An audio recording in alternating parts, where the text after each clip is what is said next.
Thanks everyone for joining this session and welcome to Creating Your Leadership Dynasty. If you are in the chat box and not feeling terribly shy, please feel free to drop a quick hello. Let me know you're out there. And as we go through our time together today, if you have any questions or feedback or any other input, I would welcome you to drop that in the chat as well so we can interact in that space. So we don't have a great deal of time together today, so we're going to jump right in. So a lot of companies believe that to build their leadership pipeline, they need to start from the ground up. The problem with that approach, from my perspective, is that if you take a bunch of people and get them excited about their roles and about their opportunities to advance, but then you send them back to work for unenlightened leaders, you end up eroding your pipeline from the ground up, because your high performers and your high potentials will start leaving. So if you truly want to build a leadership pipeline and turn that into a leadership dynasty, you need to start at the top. So by the end of our time together today in this session, you'll know what it takes to build a leadership dynasty within your own organization and uncover the roadmap that will take you there. So let's talk about how to win bigger. Who's your favorite professional sports team? Maybe, like me, some of you like the Giants in football or the Yankees in baseball and are disappointed at how our seasons have ended up. Some of you might be diehard fans of franchises that haven't quite lived up to the hype, and still others of you out there are loyal to teams that are piling on victories left and right. So when you think about that favorite team of yours, what's their mission? Is it to win one game? Is it to beat one particular competitor? Is it to sell out every seat at the stadium? Is it to serve the best nachos and hot pretzels in the league? No. Their mission is to win the championship. Their mission is to beat every competitor on the way to hoisting the trophy, whether it's the Super Bowl or the World Series, the Stanley Cup or the World Cup. Their mission is to win bigger than everyone else and to be the last team standing at the end of the season. So what does that kind of winning take? What does it take to win the Super Bowl or the Stanley Cup? Well, it takes the right combination. It takes a combination of the right players, the right plays, and the right equipment.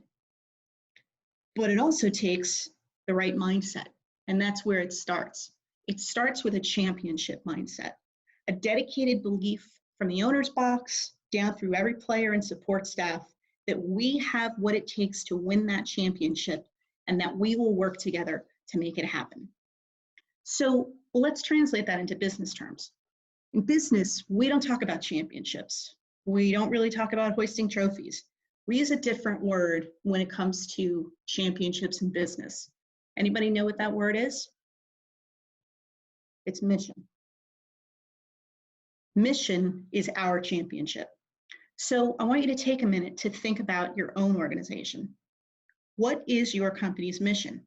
Now, don't take the easy way out here. Don't start opening up another tab on your laptop and Googling your, looking at your website and looking for your mission statement. That's not what I'm talking about when I ask you what your mission is. Your mission statement is that flowery language you use to promote your business to the outside world. When I say mission, I'm asking you, what is the driving force behind your company? What's your purpose, your why? What are you in business to accomplish?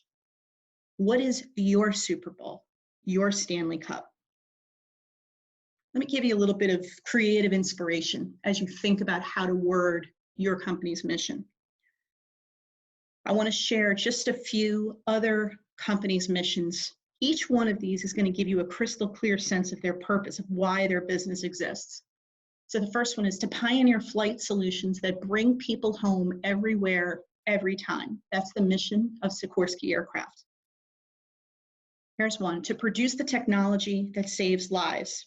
That's the mission of Kitty, who you might know, who make the carbon monoxide and smoke detectors that are in a lot of our homes. And here's one that should really move you, to put a better hot dog in every hand. Yep, that's right, Oscar Mayer. Oh, come on, that one's really moving, really inspirational, right? But it's crystal clear. You have a crystal clear sense of the purpose behind these missions. So now you're feeling either inspired or hungry, right? All right, cool. So now just take a minute, write down your championship mission at the top of a clean sheet of paper. We're going to come back to it in a couple of moments. It doesn't have to be perfect. We're not ready to frame it and put it on your wall. It just has to give you a sense of what you're playing for. So I'm going to just pause a couple of seconds and let you jot that down.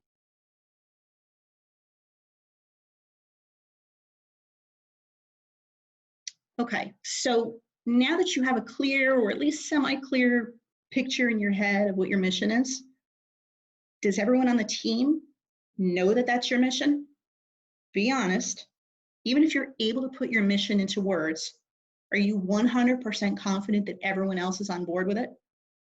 That's why you have to start with a championship mindset, one where everyone is completely clear on the mission you're there to achieve. Without mission clarity, from the highest levels of the organization on down, you will never reach the championship. And so now that we've got mission clarity in our business, or at least we are a lot closer to getting that clarity, we look at the same 3 areas of our own companies that championship-minded sports organizations do.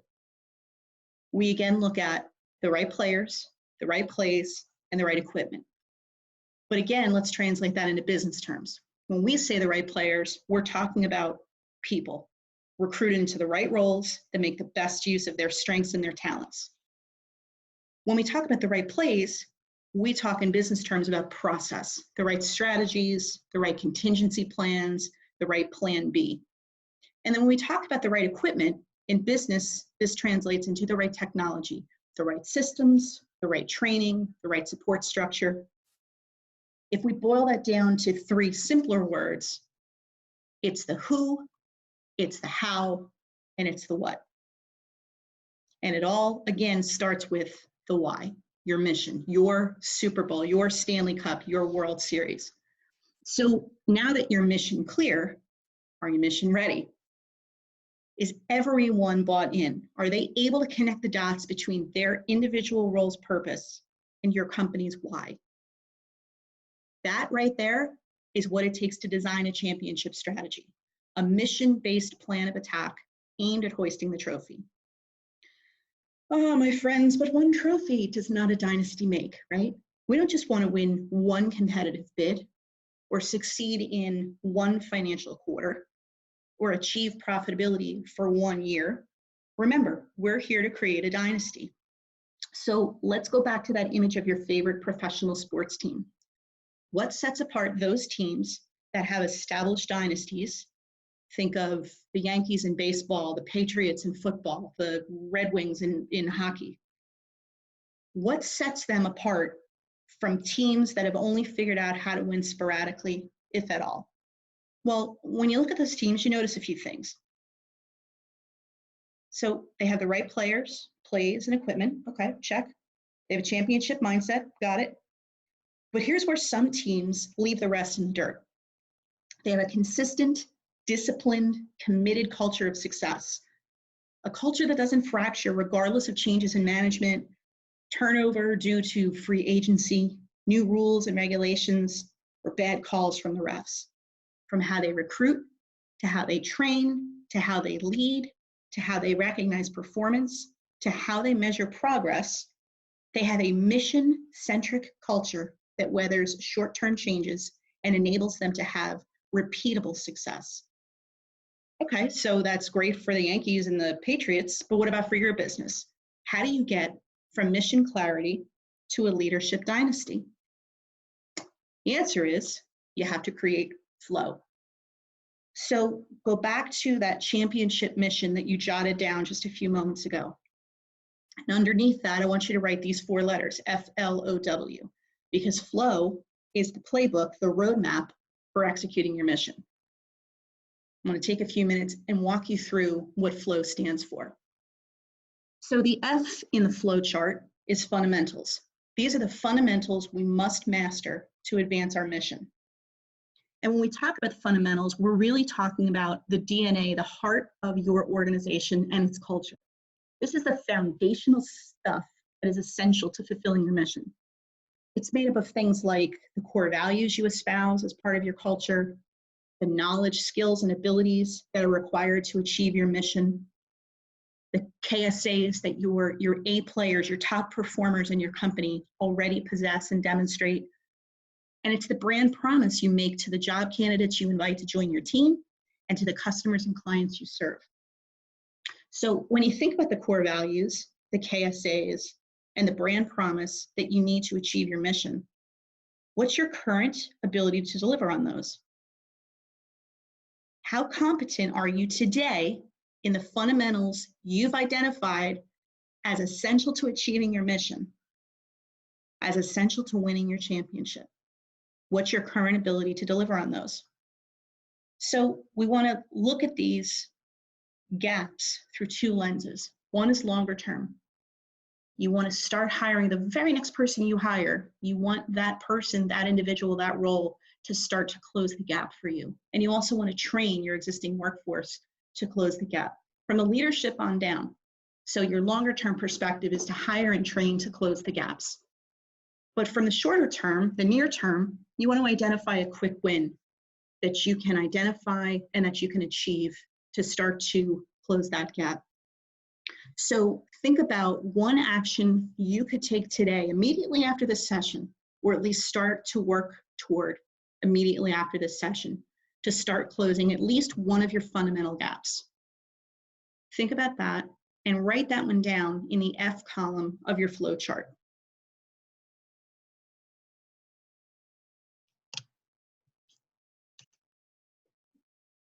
All right, moving on. The L of your flow chart stands for leadership, and it signifies the leadership strengths that we must leverage to achieve our individual, unique company mission. So I'm sure you've seen studies or articles, white papers, webinars, podcasts, etc., about what genius level, the highest level of performers are made of. What do they do that's different? What do they possess that's different? And in the best studies that I know, they've identified that all genius level performers, all of them, possess two characteristics in common. And those are self-awareness and authenticity. The good news is anybody can acquire and develop those traits. So it's not about which leadership style is the best. It's about turning up your leaders' awareness of their own unique strengths and talents and getting them to leverage those strengths. See, back in the old days, and I'm talking even as recently as 20 years ago, leadership, and I'm using air quotes here, was all about command and control. There was no talk about culture and engagement and feedback loops. And that's why so many companies over the years built up silos. Siloed thinking, siloed structures, siloed results. And what's funny is every time I talk to a C-level executive, they come around to the same complaint. They say, I need my people to get together and collaborate. Well, that's a great goal, right? Here's why that's not happening in most companies, in traditional companies. You're asking for collaboration, but you're incentivizing achievement of individual targets. So if I'm a leader in a siloed organization and I'm asked to collaborate with my colleagues in another division or another team, but I'm rewarded for how well I accomplish my own division or team's goals, where am I going to spend my effort? Exactly. So I'm sure you see this in your own organizations. And your people see it too. And you know what? They're demanding more. True leaders, regardless of their disc style or their background or their role in your company, true leaders are what I call 5C leaders. They demonstrate the 5 C's of effective leadership. They are really good and well-versed in genuinely demonstrating communication, collaboration, conflict resolution, coaching and feedback, and competitiveness. And when I speak of competitiveness, I don't mean with each other, which tends to be how a lot of companies operate, silo against silo. The competitiveness in 5C leadership is competitiveness together against a common enemy to achieve a common goal. So thinking long-term, here again, we want to look at the two perspectives, long-term and short-term, right?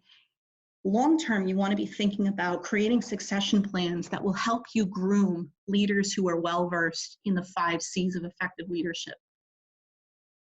And don't give up on the leaders that are in those roles now. You want to also train them, as we've talked about in the fundamentals section. And in the near term, you want to identify a quick win that you can get a short-term victory, a near-term victory out of. So on your flow chart in the L column, write down one action that you can take today or very soon after this session to start closing at least one of those leadership gaps. Okay, let's move on. So the O in your flow chart stands for obstacles, the obstacles that we must overcome on our way to achieving our mission. And when we think about that, we think about the hurdles that we've got to get past or over or around that are standing in the way of increasing our competency in fundamentals, that are standing in the way of us moving closer to our mission. And these obstacles can be unique by company, by industry, even by leader.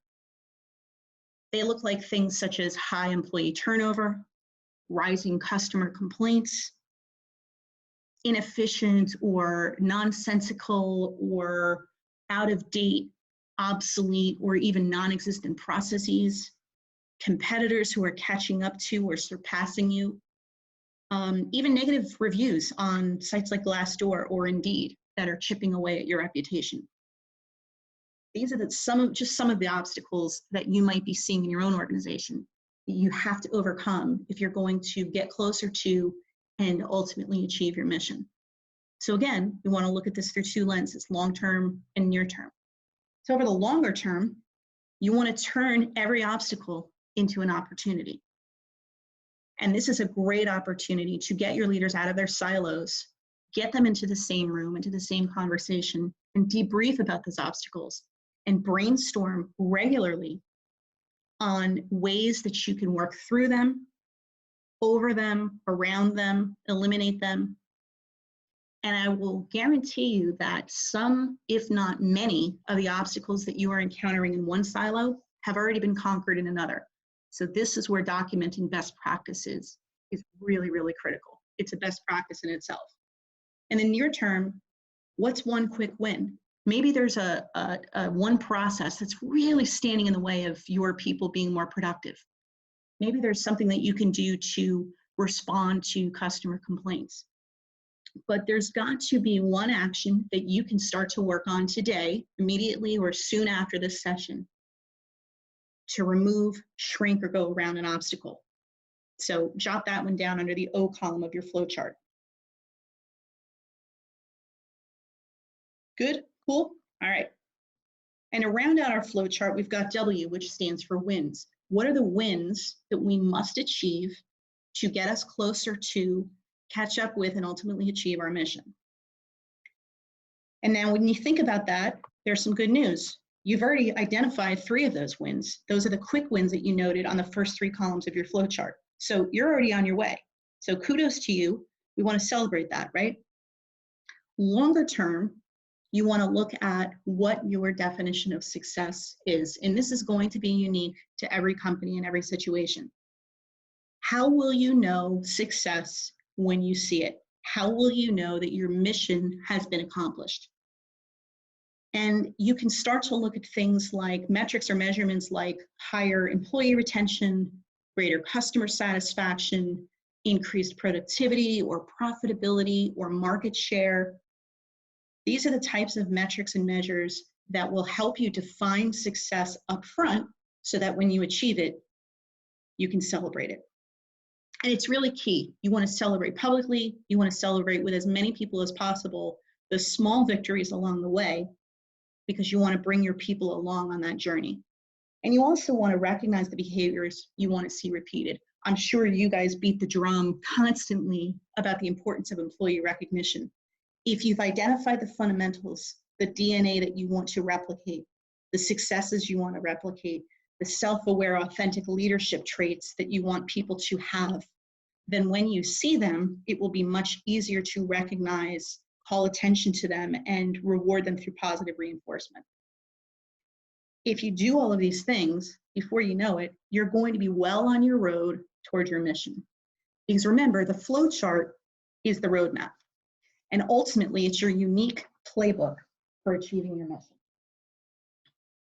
When you have a high degree of competency in each of your fundamentals, when your leaders are self-aware and authentically demonstrating the 5 C's of effective leadership, when you've turned your obstacles into opportunities, or at least eliminated those obstacles, and when you have won according to your measures of success, and when you do this in a consistent, sustainable, repeatable way, that, my friends, is what a leadership dynasty looks like. And now you have the playbook. And once you've executed on that playbook, you're going to know it when you see it, because everyone will be committed to and focused on achieving the mission. Your leaders will genuinely be displaying the 5 C's. You'll have collaboration across every role and department, from the front office to the front line. And you're going to be flawlessly executing and building for the future, year in and year out. Keep in mind that when you make efficient short-term decisions with a view toward the long game, you achieve repeatable success, and that leads to a sustainable dynasty. And remember too, all of this starts with mission clarity. That's essential, not just for the company overall, but for each of the leaders who operate within your company, and by extension, for all of the people they lead. So in this short time together, I've given you, we'll call it the executive MBA version of how to build your own leadership dynasty. When I work with groups of leaders to build their dynasties, we obviously go into a lot greater detail on all the elements I talked about today. But as you move forward and keep revisiting and working your flow chart and fleshing it out and having conversations internally about how to achieve mission clarity and then move through your flow chart toward building a leadership dynasty, you might have questions, you might have feedback, you might have concerns, you might be interested in exploring some tools to help you assess individual strengths or mission readiness, or you might just want to say hi. I encourage you to reach out to me for any and all of those reasons. Come find me on LinkedIn, email me at info@talentboost.net, come visit the website. Let's have a conversation. I'd love to hear how you're doing with your building of your dynasty, achieving your mission clarity, and ultimately achieving your mission. And if there's a way that I can help you do that, I am all in. So I appreciate your time, your attention, and I really, really enjoyed our time, and I look forward to cheering you on as you achieve your own leadership dynasty. Take care.